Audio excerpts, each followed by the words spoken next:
A warm welcome to you wherever it is you're reaching us from around the world. This is Enterprise Morning on Enterprise Television. I am Henry Igwebike. And I'm Chinyere Igweodu.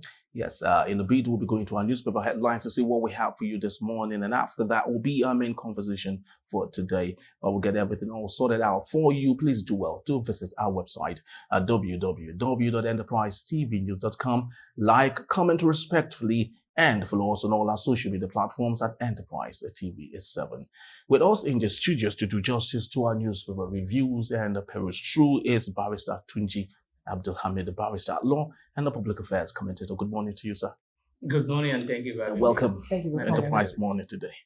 All right, so quickly let's start off our newspaper headlines with the Punch newspaper. yes. So Henry, we have here on the Punch the big story: Labour dumps negotiation over federal government 48,000 naira proposal, and the rider says negotiation has broken down. 48,000 amounts to wage reduction, and this is credited to the unions. Yes.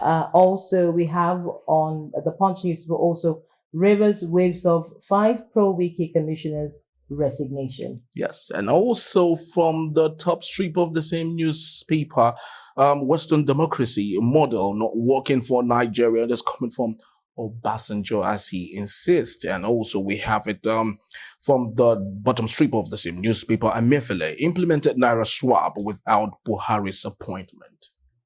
Yeah. So you want to stay on the Rivers story? Yes, I think so. Right. Right. So it's Rivers again, and we've had this issue of commissioners asking to leave, possibly because they are not in simpatico with the policies of Fubara. But the question is, how long would this take, and can Fubara possibly get through this, knowing that the key personalities who are supposed to help him curate good governance for Rivers State are all leaving the seat? I think he's getting through it. He's getting through because now that he has seen himself as a governor of River State.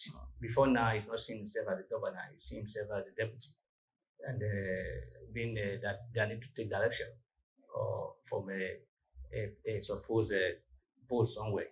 So now that he's standing as a man of his own, now that he sees himself as in charge, I think the possibility of him seeing himself off through this problem, I think is a. And when you say people who are supposed to help him do the job are leaving, I don't believe so. There are so many people in River State. So many people who can do the job in River State. In any event, my own thinking or belief was that even these people that we're talking about, they were imposed on him, because I'm not sure he was the one who willingly want to put them there. I also remember that even when some of them resigned initially, they were asked to be returned by fire by force from the above. Order from the above. So for me, the River State wahala will go until when that political struggle ceases, or when the man in Abuja, the former governor of River State, is put to his where he belongs. In other words, when he's told that, look, you are no longer the governor of River State, you are now a minister in Abuja. Face your job in Abuja and leave River State. So at that, when he's told that look, that is the position now, and then the governor is exercising his power as a governor of River State, it will reduce. The pressure will reduce on him. But it will, as long as he allows himself to be used or compromise his standard as a governor in the name of I'm looking for peace, I want to align with everything they say in the interest of retaining my position as governor, he will continue to have a problem. He must assert his authority. He's the one in charge, no matter what, no matter how small he is. Just like the former governor said, that is the former governor of River State, said that, look, if you say a governor is a small boy, wait for him to exercise that power of small boy, and they will know what to wait. So until now that he's seeing himself as the man in charge, the person who has given the mandate of the authority to run the affair of River State, I think we'll be able to get through. Well, okay, so Barrister, I'm avoiding to ask follow-up question, but I mean, I'm a core Rivers person, and this is very dear to my heart. You made a few statements while you were, giving your submission, that until Wike is put where he belongs. I'd love for you to, speak broadly on that. What do you mean Wike should be put where he belongs? Knowing that, I mean, there are some comments on social media that if not for Wiki, Siminala Ifubara, would have been a level 14 civil servant, which is not far-fetched from the truth. And we also saw that the president came in to see how peace can be brokered, but not much. I mean that peace, obviously had been, broken down as we now see. What do you think Wike needs to be doing at this moment? Because he feels betrayed. He feels, I brought you from nowhere and then made you the governor. Some people are alleging subserviency. That may not be the picture.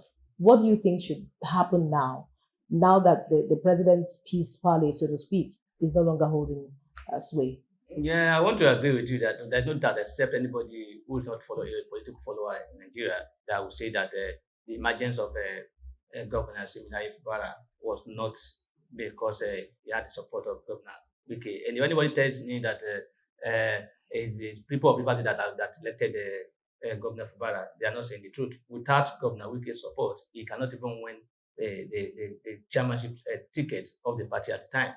You cannot. So you can't erase the fact that he was put in place. I was also put in power by the support of 90% or 80% of it. I'm not saying without him, he would not have been there. So that is clear. That is not in doubt.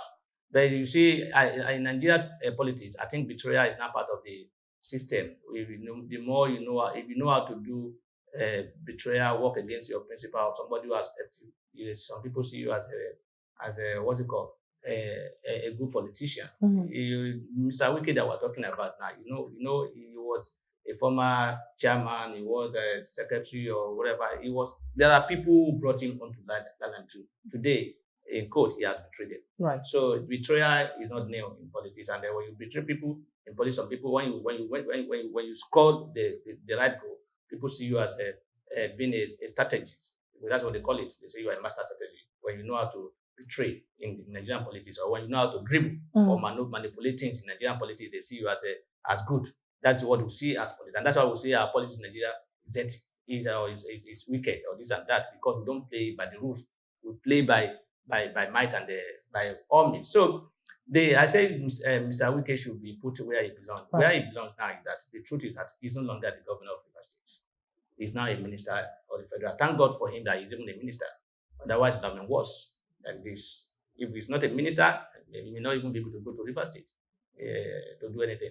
So thank God for him that he is a minister. So he should face his job as a minister of work, minister of FCT, and then stay in Abuja or go to. He's a member. He's from Rivers State, so he can go to his town. But he should stop attempts to control the governor. In other words, he must not be the one to dictate what the governor should do or not. I think that is a major problem, even though we are not told openly. But the problem is about control. It's about who is in charge. In other words, as a governor, somebody outside will want to direct you as to what to do. If you see it, if it's more, if you can't cope again with it, maybe you decide to disagree with one of it, there's a crisis. So Mr. Wike should allow the governor to breathe. He should allow him to do his job. He has been given the mandate. Yes, he helped him. And now that he even said it during one of the interviews, that once the governor becomes a governor, he will leave him. Yeah, so he should just do that. Honor is a promise. Though he said he made a mistake, and the people have said that it appears Mr. Wike is now the master of mistakes because he has made so many mistakes. He made mistake in supporting Secondus as a PGP chairman. He made mistake in supporting the former governor of Borno State. I can't remember the name now. He's the former governor of Borno State. He was the chairman of the PDP. He said he made mistake in supporting Ayocha Ayu and so many other mistakes. People are not saying that, look, it appeared this man is a master of a mistake, or himself is a mistake. I'm just quoting people what they're saying. It's not my saying. Yeah. So I think, like I said, seriously speaking, as long as the Mr. Wike will not leave the governor, the Mr. Wike will be getting more. Because I see today now, his credibility in Rivers State is going down. That he has a grip of Rivers State before now. That thing is getting, because people who cannot even speak while he was speaking now today. So, and the more he realized that, the more he stepped down and relaxed himself, the more he gets his respect. You can see the former governor of Rivers State, Rotimi Akechi, who was a former boss of Governor Wike.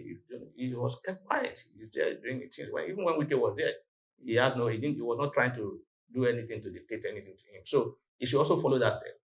Allow the governor to be, allow him to do his things. If you want to suggest, give advice, you are free to give advice to him. It is for him to take. It is not for you to say you must do this. So as long as that is taken by the former governor, in other words, realize that look, I'm no longer the governor of River State. He's now another person. Let me allow the person to take decision. I can give him suggestions. I can advise. I can make requests from him. I can do this. If he wants to take it, yes. If he says no, you can't force him to do that. Very true. Very true. All right, let's move on to our next daily. This is coming from the Vanguard newspaper. The big story here, minimum wage labor quits talk as federal government offers 48,000 naira, OPS 54,000 naira. And on the top strip of the same newspaper, we have Atiku kicks against the federal government plans to borrow pension fund. And still on the river crisis, the 5 pro-Wike commissioners resign. And interestingly, we have a good one here. Governors have killed local government, and that's coming from a Senate. CNG nationwide deployment begins in May 29. Barrister, let's talk about the governors killing local government. And that's coming from the Senate. You are an active politician yourself.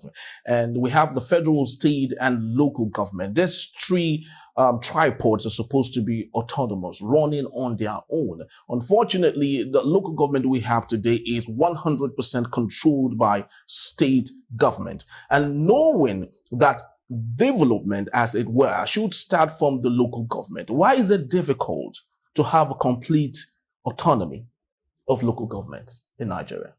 Yeah, because the system we are running, and those are privileged to be in charge of our system, are selfish, and they are just thinking about themselves. They want to be in control of everything. They want to determine whatever happens, and that's why you see, contrary to what the law says in Section 7 of the Constitution, that we must have a democratically elected local government. We don't have that now. In most states, what we have is a temporary, or they call something, like in my state, they call it a TIC, Transitional Committee or Council. I can't remember the full whatever.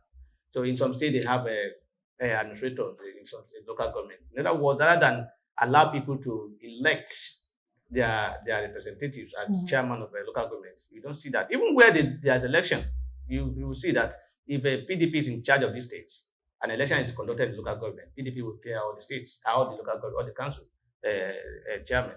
If it's in the APC, if it's Labour Party, the same thing will happen. So it's not about allowing people to do it, it's about selection of people who want. So, and most of these people who are given the opportunity to be either a TIC chairman or whatever they call it, or the administrator of this, some of them are not qualified to be there. They don't see themselves as being given the chance to say, look, let's do election. They see themselves like, I can't be there. So they want to see it as a favor from the governor who have made them to be in that. So whatever the governor says, they want to go by it, and that's how you see they want to pass law, and then they want to give local government autonomy. And the same the House of Assembly in the states who said no. Even the local government too, they will also say, look, we're not expecting this. We don't want it now because they have been dictated to by the governors. So the governors, and all of them, the governors alone, we allowed it. We allowed it. The people allowed it. How? We just leave everything to as if we have no. How do you call it? How do I call it?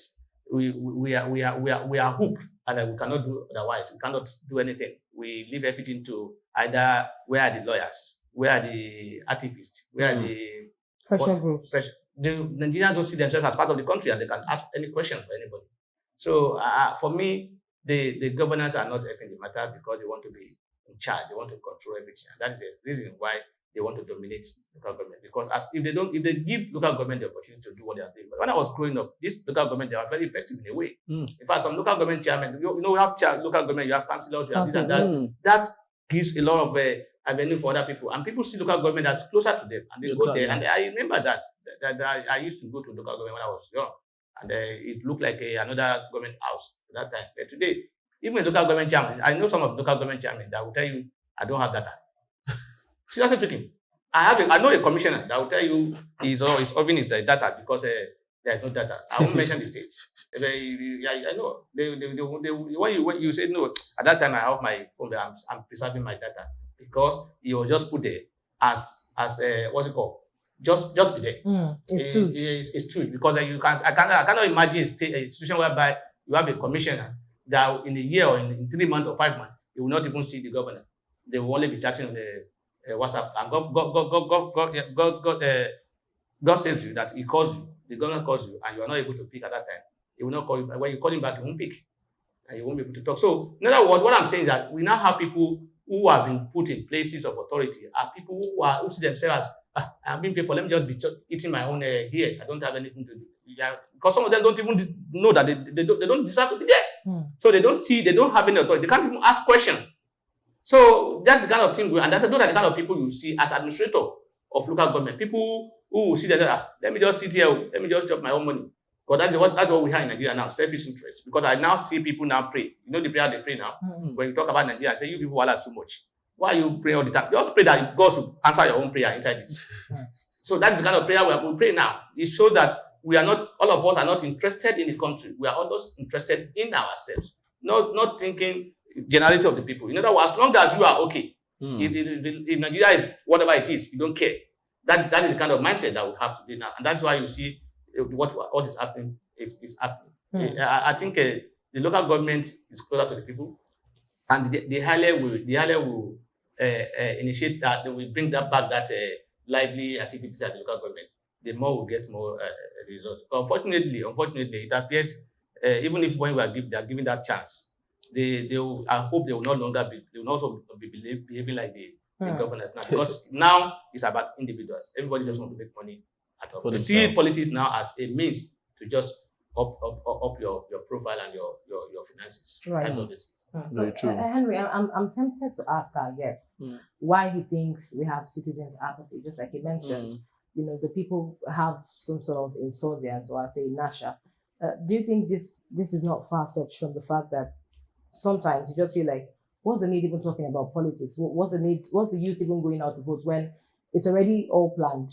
You know, understand, the winner is already, known. So you're coming out to cast a vote means nothing. So I think we should work around, getting off that inertia and knowing that our votes count, and then we have a voice. Very true, and it's well said. The most important thing is when we have a systematic problem, right? It cascades down.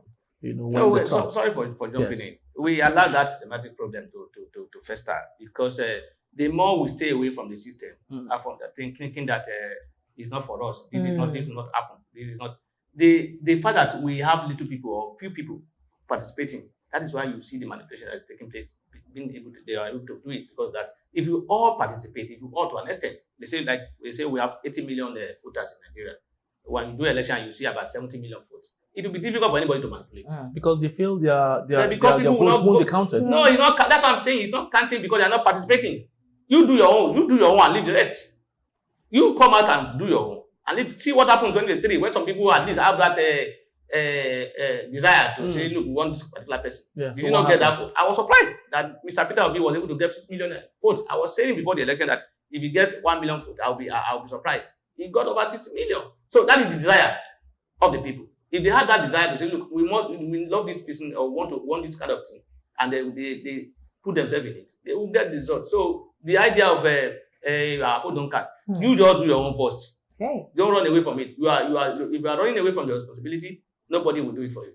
It's our responsibilities. We all must be there. Very true. All right. Thank you so much. Yes. All right. When we return, Labour walks out of minimum wage talks with the federal government. Details in just a moment.